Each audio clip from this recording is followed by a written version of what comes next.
பெற்றோர்களுக்கு சொல்றேன், குழந்தைகள் மொத்தம் 3 வகைங்க.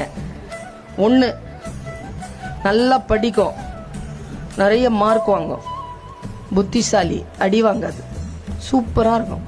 அது நம்ம வீட்டில் இருக்காது, பக்கத்து வீட்டில் இருக்கு. 2வது வகை என்ன மாதிரி, திறமைசாலி, ஃபெயில் ஆகாது, பாஸ் பண்ணிடும், நல்லா பேசும், டான்ஸ் ஆடும், பாட்டு பாடும், பிரைஸ் வாங்கிட்டு வந்து வீட்டில் கொடுக்கும். அதுவும் உங்க வீட்டில் இருக்காது. 3வது ரகம்னு ஒன்று இருக்குது, புலி மூட்டைன்னு பேரு. அது படிக்கவும் படிக்காது, பிரைஸும் வாங்காது, டான்ஸும் ஆடாது, ஒன்றும் செய்யாது. அந்த மாதிரி குழந்தைகள் நம்ம வீட்டில் தான் இருக்கும்.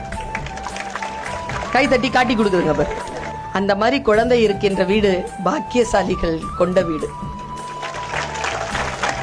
சத்தியமா சொல்றேன், அந்த குழந்தைகளை மட்டும் கவனமா வளர்த்துட்டீங்கன்னு வச்சுக்கோங்க, இந்த திறமைசாலிகளையும் இந்த அறிவாளிகளையும் நிர்வகிக்க போகின்ற நிர்வாகிகளாக அவர்கள் தான் வருவார்கள். இவங்கெல்லாம் சம்பளம் வாங்குவாங்க, அவங்க சம்பளம் கொடுப்பாங்க.